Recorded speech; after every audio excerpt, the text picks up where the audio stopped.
ఎప్పుడైనా అభివృద్ధి గురించి, సంక్షేమం గురించి మాట్లాడుకోవాలనుకున్నా, ఆంధ్రప్రదేశ్ తాలూకా బ్రాండ్ ఇమేజ్ గురించి మనం మాట్లాడుకోవాలనుకున్నా, ఆంధ్రప్రదేశ్ అనే పదం మనకెక్కడ వినబడినా కూడా ఫస్ట్ టక్కున గుర్తొచ్చే మనిషి గౌరవ సీఎం గారు నారా చంద్రబాబు నాయుడు గారు. ఎందుకంటే ప్రత్యేకంగా మనం ఎప్పటి నుంచి చూసినా కూడా అభివృద్ధిని, సంక్షేమాన్ని రెండు కళ్ళుగా చేసుకొని ఎన్ని ఆర్థిక ఇష్యూస్ ఉన్నప్పటికీ కూడా, అంటే ఆర్థికంగా మనం ఎక్కడ బలంగా లేకపోయినా, ఎటువంటి ఇష్యూస్ ఉన్నా కూడా ప్రజలకి మంచి చేయాలనే ఆలోచనతో ప్రజల శ్రేయస్సే పరమావధిగా భావించి ఈరోజు గౌరవ ముఖ్యమంత్రి గారు చేస్తున్న కార్యక్రమాలన్నీ కూడా మీ అందరికీ కూడా తెలిసినవే. అరౌండ్ మనం కూడా మళ్ళీ చెప్తున్నా, ఆంధ్రప్రదేశ్ బ్రాండ్ అని గురించి మాట్లాడితే కనుక టక్కును గుర్తొచ్చేది మన చంద్రబాబు నాయుడు గారి పేరు.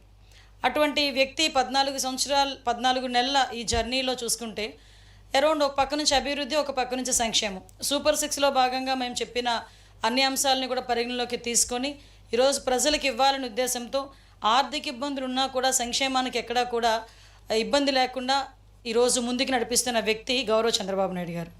ఓవరాల్గా చేశారంటే మీ అందరికీ తెలుసు, ఈ ఒక్క నెలలోనే మనం చూసుకుంటే, ఒక పోయిన నెలలో మనకి తల్లికి వందనం కింద ఎంతమంది పిల్లలు ఉంటే అంతమందికి కూడా అకౌంట్లో డబ్బులు పడటం, అదేవిధంగా తర్వాత ఈ నెలలో కూడా చూసుకుంటే అన్నదాత సుఖీభవ ఒక కార్యక్రమం ద్వారా రైతన్నలకి డబ్బులు పడటం, ఇప్పుడు నేతన్నలకి, అదేవిధంగా నాయి బ్రాహ్మణ్స్ సోదరులకి కూడా మనకి 200 యూనిట్ల వరకు కూడా ఉచిత విద్యుత్తుని మనము ఈరోజు ప్రవేశపెట్టడం, అదేవిధంగా మనందరికీ కూడా చాలా ప్రెస్టేజియస్ ఇష్యూగా తీసుకొని ఆడపడుచులందరికీ కూడా మంచి చేయాలనే ఉద్దేశంతో స్త్రీ శక్తి ఉచిత బస్సు ప్రయాణం కూడా ప్రారంభించాం. మీ అందరికీ తెలుసు, ఈరోజు ఇక్కడ ఉన్న వాళ్ళు చాలామంది మీ తాలూకా ఇంట్లోని ఉన్న ఆడవాళ్ళందరూ కూడా ఈ ఉచిత బస్సు ప్రయాణ సౌకర్యాన్ని అందరూ కూడా వినియోగించుకునే పరిస్థితి ఈరోజు కనిపిస్తూ ఉంది. ముఖ్యంగా ఈ ఉచిత బస్సు ప్రయాణం సుమారుగా చూసుకుంటానంటే దగ్గర నిన్న ఒక్కరోజే 18 నుంచి 20 లక్షల మంది మహిళలు ఉచిత బస్సు పథకం ద్వారా లబ్ధి పొందడం జరిగింది. అంటే లాస్ట్ 5 డేస్లో కూడా చూసుకుంటే 20 crores మేర లబ్ధి జరిగింది మహిళా లోకానికి.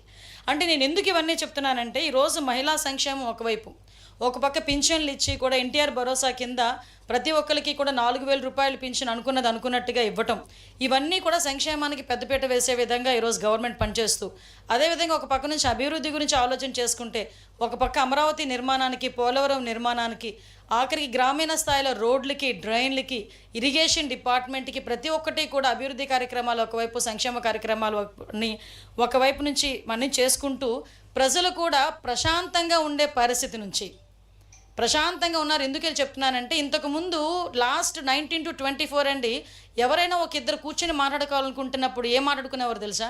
వాళ్ళ సమస్య గురించి, లేకపోతే వాళ్ళకి జరిగిన అన్యాయం గురించి, వాళ్ళకి జరిగిన అక్రమం గురించి మాట్లాడుకుంటే, ఈరోజు ఈ 14 నెలల కాలంలో ఏ ఇద్దరు కలిసి కూర్చొని మాట్లాడుకున్నా సంక్షేమం గురించి మాట్లాడుతున్నారు, పరిశ్రమల గురించి మాట్లాడుతున్నారు, ఎన్ని పెట్టుబడులు వస్తాయని మాట్లాడుతున్నారు, ఎంతమందికి ఉద్యోగాలు వస్తాయని మాట్లాడుతున్నారు, వాళ్ళ బిడ్డలకు ఎటువంటి ఉద్యోగాలు రాబోతున్నాయన్న విషయం గురించి మాట్లాడుకునే పరిస్థితి.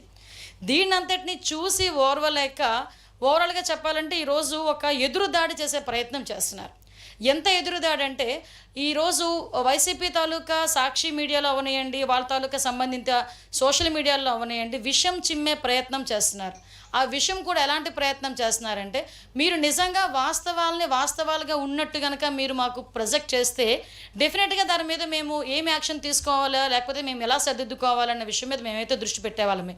కానీ ఈరోజు పరిస్థితి ఏమవుతుందంటే, అవాస్తవాల్ని వాస్తవాలుగా చిత్రీకరించడం, అవాస్తవాల్ని చూపించి ప్రజల్ని ప్రలోభ పెట్టడం, ఓవరాల్గా చెప్పాలంటే ఒక ప్రజల్లోని ఒక అలజడిని, ఒక అనుమానాన్ని, ఒక అభద్రతా భావాన్ని క్రియేట్ చేయటానికి సోషల్ మీడియా వేదికగా, లేకపోతే మీడియా వేదికగా కొంతమంది చేస్తున్న దుష్ప్రచారాన్ని చూస్తూ ఉంటే నిజంగా తిరిగి మళ్ళా మా కొరడాలు జులిపించాలి అంటే, మా పోలీస్ కొరడా జులిపించాలి అన్న పరిస్థితి అయితే వస్తుంది. పోలీస్ కొరడా అంటే మీరు వేరేగా ఆలోచించారు కాదు, మళ్ళా మేము కూడా దాని మీద ఇది నిజం కాదు, ఇలా అబద్ధాలు ప్రచారం చేసే వాళ్ళ మీద చర్యలు తీసుకునే పరిస్థితి రావాలి అనే ఉద్దేశంతో ఈరోజు మళ్ళీ మీ అందరి దగ్గరికి రావడం జరిగింది. ఎందుకనంటే ఈరోజు మనం చూస్తానండి, మొన్న నేను చూశాను ఎక్కడో ఇక్కడ విషయం ఏంటంటే, వైసీపీకి 2014 నుంచి 19 వరకు వైసీపీ పందా అదే, 19 నుంచి 24 వరకు వాళ్ళు అధికారంలో ఉన్నా కూడా అవే వాస్తవాలుగా చిత్రీకరించే ప్రయత్నం చేయటం, మళ్ళా తిరిగి ఇప్పుడు 24 నుంచి ఈ రోజు వరకు కూడా అదే పందాన్ని వీళ్ళు కొనసాగిస్తుంటే, దీన్ని సామాన్యంగా ఏమనాలంటే వారసత్వంగా వచ్చే సమస్యలేమో ఇవి వారసత్వంగా వచ్చే సమస్యల్ని ఈరోజు ఎదుర్కోవడానికి ఈరోజు మేమందరం కూడా సిద్ధంగా ఉన్నాం. వీళ్ళు చేసే అవాస్తవాలని అవాస్తవాలను వాస్తవాలుగా చిత్రీకరించడానికి వీళ్ళు చేసే ప్రయత్నాలని కూడా తిప్పికొట్టేందుకు కూడా మేము కూడా మా ప్రభుత్వం కూడా ఎన్డీఏ కూటమి కూడా సిద్ధంగా ఉందని చెప్పడానికి ఈరోజు మేము అందరికీ కూడా ప్రెస్ మీట్ పెట్టడం జరిగింది. ఈరోజు మనం చూసామండి, నిన్న మొన్న మనం చూసాం, ఉదయం లేచిన దగ్గర నుంచి మొదలు పెడతారండి, అమరావతి మునిగిపోయింది, అమరావతి మునిగిపోయింది, అమరావతి మునిగిపోయింది. అరే అమరావతి మునిగిపోయింది అని మాట్లాడితే నేను ఒకటే క్వశ్చన్ చేస్తున్నా, అమరావతి మునిగిపోతే ఈరోజు స్పీడ్ యాక్సెస్ రోడ్లు ఎక్కడైనా మీకు ఎవరికైనా అవాంతరాలు ఏమైనా వచ్చినాయా? ఈరోజు మీరందరూ కూడా బళ్ళు మీదో కార్ల మీదో ఏదో రకంగా ఇక్కడికి వచ్చుంటారు కదా, ఎక్కడైనా రహదారులు ఏమైనా అడ్డుకున్నాయా? ఎక్కడైనా రోడ్లు కొట్టుకుపోయినాయా? మీరు చెప్పండి. లేదు. ఈరోజు నేను సెక్రటేరియట్లో కూర్చుని మాట్లాడుతున్నా, సెక్రటేరియట్ మునిగిపోయిందా? అసెంబ్లీ ఏమైనా మునిగిపోయిందా? ఈరోజు మామూలుగా మాట్లాడుకుందాం. ఈరోజు ఎక్కడ ఇప్పుడు అమరావతి కట్టడాలు కట్టుతున్న సమయంలో పునాది తీసుకునేటప్పుడు కొన్ని నీళ్లు చేరుతాయి. ఇప్పుడు వర్షాకాలం వర్షం పడక ఏం పడుతుందండి? వర్షం పడితే నీళ్ళు రాక ఏమొస్తాయండి? నీళ్ళు వచ్చినప్పుడు పునాదులు తీసినప్పుడు నీళ్ళు ఉంటగా నీళ్ళు ఆ పునాదుల్లోని కానీ ఆ చిన్న చిన్న గోతుల్లో కానీ నీళ్ళు రాకపోతే ఏమొస్తాయండి? 10 నుంచి 20 సెంటీమీటర్లు వర్షం పడేటప్పుడు నీళ్లు స్టాగ్నెంట్ అవ్వవో ఒక దగ్గర? దాన్ని బూచీగా చూపించి ఏకంగా ఈ క్వాంటమ్ వ్యాలీ దగ్గర ఇంత నీరు వచ్చేసింది అంత నీరు వచ్చేసిందని వైసీపీ మీడియాల్లోని వైసీపీ సోషల్ మీడియాస్లోని కొంతమంది చేత అబద్ధపు ప్రచారాలు. ఇతగాడెవడో సిద్ధార్థి సుభాష్ చంద్రబోస్ అంట, ఒకే ఒక వర్షం అమరావతి జలమయం. ఎక్కడి నుంచి పేపర్ తీసుకొచ్చి ఈరోజు ఆ ఫోటోలు పెడతారంటే నాకు అర్థం కాదు. ఈరోజు ఇలాంటివి సోషల్ మీడియాలో వేసి దీని గురించి అమరావతి కోసం 3 రిజర్వాయర్లు ఎందుకు, అమరావతిని ఒక రిజర్వాయర్గా కడితే పోలే, ఈ మూడు పంటల పండనేలా రిజర్వాయర్లు నీళ్లు పుష్కలంగా ఉన్నాయి కదా. అంటే ఇలాంటి ఒక రకమైన నెగిటివ్ యాంగిల్లో ప్రొజెక్ట్ చేయటం ఇది ఒక్కటే కాదండి, ఇలాగా ఒక మూకుమ్మడిగా అమరావతి మీద దాడి చేశారు. ఈరోజు అమరావతి అనేసరికి ఒక ఆంధ్రప్రదేశ్ ప్రజల సెంటిమెంట్, ఆ అమరావతి రాజధానిగా ఉండాలని మహిళా రైతులు బయటకు వచ్చి సుమారుగా 5 సంవత్సరాలు పోరాటం చేసిన విషయం మర్చిపోయారా ఈ సోకాల్డ్ ఈ సోషల్ మీడియా బ్యాచ్?